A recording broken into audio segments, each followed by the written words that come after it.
நீங்க பார்த்தா அங்க எடுத்துக்கிட்டு இருக்கு. இப்படி ஒரு நிலையை மேற்கொள்ள வைப்பதுதான் ஆன்மீகம்ங்கிறது. அந்த ஆன்மீகத்தை தான் தரீகா என்பது சொல்லிக் கொடுத்து கொண்டே இருக்கிறது. இந்த பையத்து முறை இதெல்லாம் இல்லாததுதான், இவங்களா உருவாக்கினதான், இவங்க சொல்லிக்கிறது யாரு? இந்த வஹாபிகள் சொல்றாங்க. ஏன் மார்க்கத்தினுடைய விவரம் தெரியாதனால, அறியாம பல வகை இருக்குதுல்ல, சில பேர் தெரியாது, ஆனா தெரிஞ்சுதான் காமிச்சுட்டு இருப்பாங்க. ஒரு காரு வெளிநாட்டிலேருந்து இறக்குமதி அனுப்பிச்சுங்க. நம்ம நாட்டில் காருக்கு இன்ஜின் வந்து ஃப்ரண்ட் சைடில் தான் இருக்கும். ஆனால் இறக்குமதியான அந்த காருக்கு அந்த இன்ஜின் வந்து பேக் சைடில் இருந்துச்சு. ஒரு ஆள் இறக்குமதி ஆய போச்சு, டிரைவர் ஓட்டிக்கிட்டே போறாரு, முதலாளி உள்ளுக்கு உட்கார்ந்து எடுக்கிறாரு. போய்கிட்டே இருக்கும்போது கார் ரிப்பேர் ஆகி போச்சு. உடனே டிரைவர் கீழே இறங்கினாரு. நம்ம நாட்டு பிரகாரம் முன் பக்கமா போய் டிக்கியை திறந்து பார்க்கறாரு, ரிப்பேர் பார்க்கலான்னு. அங்கே இன்ஜின் இல்லை, ஏன்னா பேக் சைடில் தானே இருக்குது, அது இவருக்கு தெரியல. இன்ஜின் இல்லைன்ற உடனே சத்தம் போடுறாரு, முதலாளி நம்ம காருடைய இன்ஜினை எவனை திருடிக்கிட்டு போயிட்டான் அப்படின்றாரு. திருடிக்கிட்டு போனா இது வரைக்கும் எப்படி ஓட்டிக்கிட்டு வர முடியும் யோசிச்சானா?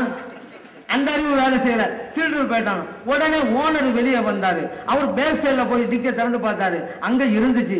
அவர் சொன்னாரு, இவர் சொல்ற பார்த்தாக்க டிரைவர் தேவையில்லைன்னு ஆகி போச்சு. அவர் என்ன சொன்னாரு, வெளிநாட்டுக்காரன் தான்டா, இப்படி எல்லாம் திருடு போய் தெரிஞ்சுதான் எக்ஸ்ட்ரா ஒரு இன்ஜினை பேக் சைடா வச்சிருக்கான் அப்படின்றாங்க. ஏன்னா இப்படி அறியாமையில போட்டு போடுகின்ற மக்கள் அந்த மாதிரிதான் இந்த வஹாபிகள். ஒன்னும் தெரியல, ஆனா எல்லாம் தெரிஞ்ச மாதிரி நினைச்சுக்கிட்டே இருக்கிறது. ஆனா சரியான அறியாமையில இருக்கிறாங்க. ஹதீஸ படிக்கணுங்க. பையத்து முறை என்பது சலாசல காலத்து இருந்தது என்னன்னு குர்ஆனை படித்தாலே தெரியுமா இல்லையா? இன்னல்லதீன யுபாயுஊனக இன்னமா யுபாயுஊனல்லாஹ். ஸல்லல்லாஹு அலைஹி வஸல்லம் பார்த்து அல்லாஹ் சொல்றாங்க, உங்களிடம் பைஅத்து செய்தவர்கள் அல்லாஹ்விடம் பைஅத்து செய்தவர்களாக இருக்கிறார்கள். இதே வார்த்தை இருக்குதா இல்லையா? குர்ஆன்ல இருக்கா இல்லையா? அப்ப பையத்தே ஷரியத்தில் இல்லைன்னு சொல்லலாமா? குர்ஆன் எவ்வளவு தெளிவா இருக்குது. ஹதீஸ்ல வந்திருக்குங்க. ஜரீர் இப்னு அப்துல்லாஹ் ரலியல்லாஹு அன்ஹு சொல்றாங்க, பாயஅத்துன் நபிய ஸல்லல்லாஹு அலைஹி வஸல்லம் அலா இகாமிஸ் ஸலாத்தி வ ஈதாய் ஸகாத்தி வ நுஸ்ஹி லிகுல்லி முஸ்லிமின். ஸல்லல்லாஹு அலைஹி வஸல்லம் அவங்கட்ட நான் பையத்து பெற்றுக்கொண்டேன், ஒழுங்கா தொழுவணும், ஒழுங்கா ஸகாத் கொடுக்கணும், எந்த இறை நம்பிக்கையாளரை சந்திச்சாலும் அவங்களுக்கு நல்லது செய்யணும், இப்படிங்கிற விஷயத்துல நான் பையத்து செய்து கொண்டேன், ஒப்பந்தம் செய்து கொண்டேன். புகாரியிலே பதிவு செய்யப்பட்டிருக்கிறது. பாஜஅத்துண்டே இருக்கு, நான் பையத்து செய்து கொண்டேன், அதுக்காக தான் அர்த்தம். புகாரில் தான் இருக்கிறது. அப்ப இதை படிச்சிருந்தா பையத்துங்கிறது சரியத்தில் இருக்குங்கிறத வஹாபி புரிஞ்சிருப்பாங்கல்ல. அதான் நம்ம சொல்றோம், அந்த வஹாபிகள் புகாரியை கூட இதுவரைக்கும் ஒழுங்கா படிக்கணும். புகாரியை படித்தா இவர்கள் இது இன்றைக்கு எழுப்புகிற குழப்பத்தையெல்லாம் விட்டுருவாங்க. இன்னைக்கு கேட்கிற கேள்வி எல்லாத்துக்கும் பதில் இருக்குது, ஆனா இவர்கள் செய்யவில்லை. அதே போல பாருங்க, ஆனா குழப்பம் தான் பண்றது. தொழுகைக்கு வந்தா கூட ஏன் தொழுகைனால மொட்டை தலையா வர்றது கேட்டாக்கா அவசியமா அப்படிங்கிறது. தொப்பி போட்டுதான் தொழுவணுமா, இல்லாட்ட தொழுகை கூடாதா? சரி, இந்த அளவுகளை நம்ம வச்சுக்கிட்டா சட்டை போட்டுக்கிட்டு தொழுதாதான் தொழுகை கூடுமா? இல்லையே. ஏன் சட்டை போட்டு வரீங்க? ஏன் தொப்புளுக்கும் முழங்கால் மத்தியில தானே அவுரத்தை மறைச்சா போதும்ல? ஏன் அப்பதான் ஒரு அலங்காரம் பண்ணணும் தெரியுதுல? அலங்காரத்தை இன்னும் கூட்டுங்க. அல்லாஹ்வுடைய கட்டளையில அது ஹுது ஸீனத்தக்கும் இன்த குல்லி மஸ்ஜிதின், நீங்க தொழுமிடத்திற்கு வருகின்ற போது அலங்காரத்தோடு வாருங்கள் அல்லாஹ் சொல்றானா இல்லையா? அப்ப அலங்காரத்தையும் குறைக்கிறீங்க. மொட்டத்தலை வரீங்க, மொட்டத்தலைங்க போது அலங்காரம் இல்லாம போச்சுல. ஸல்லல்லாஹு அலைஹி வஸல்லம் தொப்பியின் முக்கியத்துவத்தை எந்த அளவுக்கு சொன்னாங்க? இறை நம்பிக்கையாளர்களுக்கும் இறை மறுப்பாளருக்கும் மத்தியில் இருக்கக்கூடிய வித்தியாசமே தொப்பியை தான் சொன்னாங்க. அல் ஃபர்கு பைனல் முஷ்ரிகீன் வ பைனனா அல் அமாயிமு அல் கலானிஸ். நமக்கும் அந்த இறை மறுப்பாளருக்கு மத்தியில இருக்கிற வெளிப்படை வேறுபாடு தொப்பிக்கு மேலே தலைப்பாகி அணிவது. ஏன்னா அந்த காலத்து அரபிகள் எல்லாம் எல்லாருமே தலைப்பாணிக்கிட்டு இருந்தாங்க.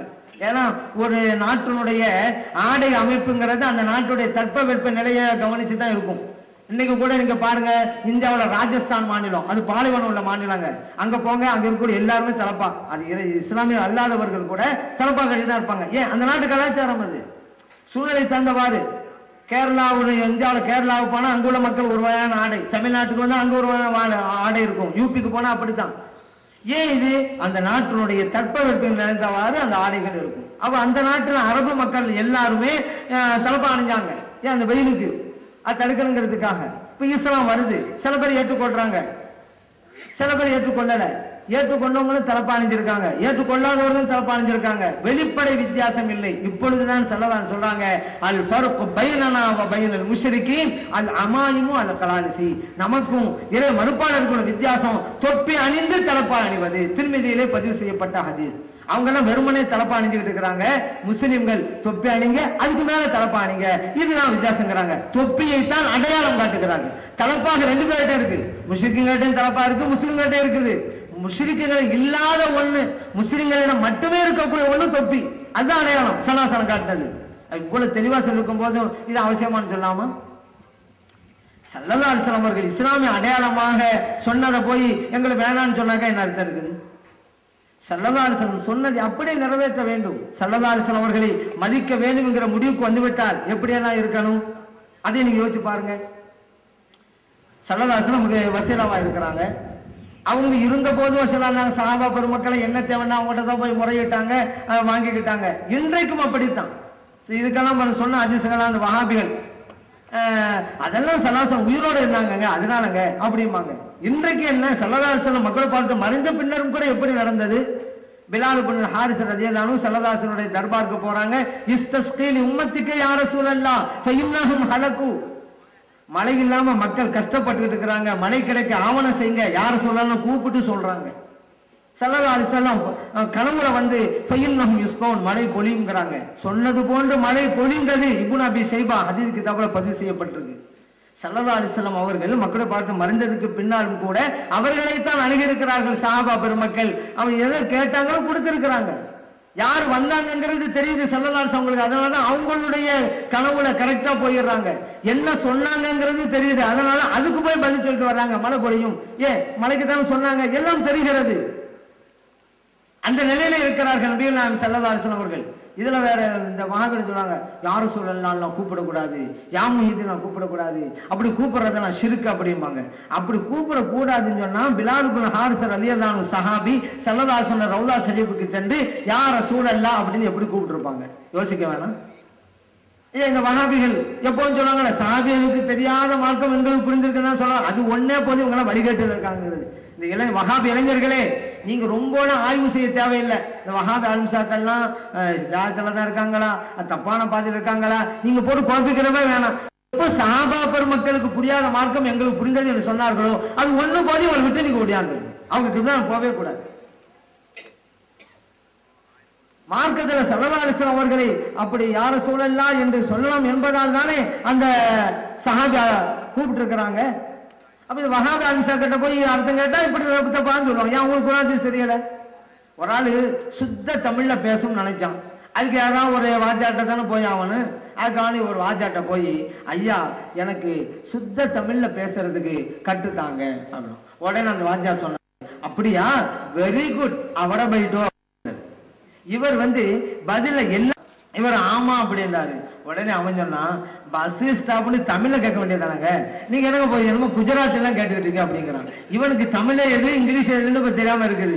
இந்த லெவல்ல இவன் இருந்துகிட்டு இருக்கிறான். இப்ப இந்த மாதிரி குர்ஆனும் தெரியல, அது இதுவும் தெரியல, அவங்ககிட்ட போய் நாங்க மார்க்கத்தை கேட்கிறோம்னு சொல்லி அவங்களுக்கு பின்னால இந்த அப்பாவி இளைஞர்கள் வஹாபி இளைஞர்கள் போனால் இவர்களுடைய எதிர்கால வாழ்வு என்னாவது, மறுமை வாழ்வு என்னாவது? இதுதான் நம்முடைய கேள்வி. அப்ப யா முஹிதீன் கூப்பிட கூட ஷிர்க்குங்கறாங்களே, அதுக்கு ஒரு வசனத்தை ஓத வேண்டியது. இந்த வஹாபிகள் இந்த வசனத்தை ஓதியே தான் சில இளைஞர்களை கெடுத்து வச்சிருக்கிறாங்க. ஆனா இளைஞர்கள் புரியல, வசனத்தை தான் இவங்க ஓதுனாங்க, ஆனா அர்த்தம் தப்பா சொல்றாங்கன்னு தெரியாம போச்சு. அதுக்கு ஒரு வசனம் என்ன தெரியுமா? வமன் அதல்லு மிம்ம யதுஉ மின் தூனில்லாஹ். அல்லாஹ் குர்ஆன்ல சொல்றான், அல்லாஹ்வை தவிர மற்றவர்களை அழைக்கிறார்களே அவர்களை விட வழிகட்டவர் யார்? அல்லாஹ் கேட்கிறான், நீங்க எப்படி அல்லாஹ் அல்லாஹ்வங்களை போய் கூப்பிடுறீங்க அப்படிங்கிறது. இன்னொரு வசனத்தை ஓதுறது, அன்னல் மசாஜித லில்லாஹ், பள்ளிவாசல்கள்லாம் அல்லாஹ்வுக்குரியது, ஃபலா ததுஉ மஅல்லாஹி அஹதா, அந்த அல்லாஹ்வோட வேற யாரையும் அழைக்காதீர்கள் அப்படின்னு அல்லாஹ் சொல்றான். நீங்க என்ன யா முஹிதீன் அழைக்கிறீங்க, யார் சொன்னா கூப்பிடுறீங்கிறது. இவங்க வசனத்தை ஓதிட்டாங்க, அர்த்தம் அழைக்காதுன்னு அர்த்தம் வச்சது பக்கா தப்பு. ஏன்? அங்க அழைத்தல்ங்க மீனிங்கே கிடையாது, வணங்குதல் அர்த்தம். அல்லாஹ்வை தவிர மற்றவங்களை வணங்குறாங்களே அவர்களை விட வழிகட்டவர் யாருன்னு அல்லாஹ் கேட்கிறான். பள்ளிவாசல அல்லாஹ்வுக்குரியதோ அந்த அல்லாஹ்வோட வேற யாரையும் வணங்காதீங்கிறான். அப்போ லாத்ததுக்கு வணங்காதீங்க அர்த்தம் விட்டுவிட்டு இவங்க அழைத்தல்ங்கிற தப்பான அர்த்தம் வச்சு இளைஞர்கள் சீரழிச்சுட்டு இருக்கிறான். ஏன் நம்ம சொல்றோம், வாங்க சொல்றோம், ஏங்க நீங்க அழைத்தல்னு அர்த்தம் வைக்கிறீங்களே, இது பொருந்துமாங்க? ஏன்னா இப்ப சராசரியில ஒரு ஆள் இன்னொரு ஆளை கூப்பிடுறாரா இல்லையா? அண்ணன் அங்க வாங்க, தம்பி இங்க வா, கூப்பிடுறமா இல்லையா? அண்ணா அல்லாவா, தம்பி என்ன அல்லாவா? இல்ல இல்ல, அல்லா அல்லாதவங்களை கூப்பிடக்கூடாதுன்னு அர்த்தம் வச்சுக்கிட்டா அண்ணன் அண்ணன்னு கூப்பிடலாமா? தம்பியை தம்பியை கூப்பிடலாமா? கூட்டத்துல வந்துகிட்டு சகோதரர்களே தலைவர்களே கூப்பிடலாமா? ஆனா இந்த வஹாபி அன்சாக்கெல்லாம் கூட்டத்துல பாருங்க கூப்பிடுவாங்க, எல்லாரையும் அவர்களே இவர்களும் கூப்பிடுவாங்க.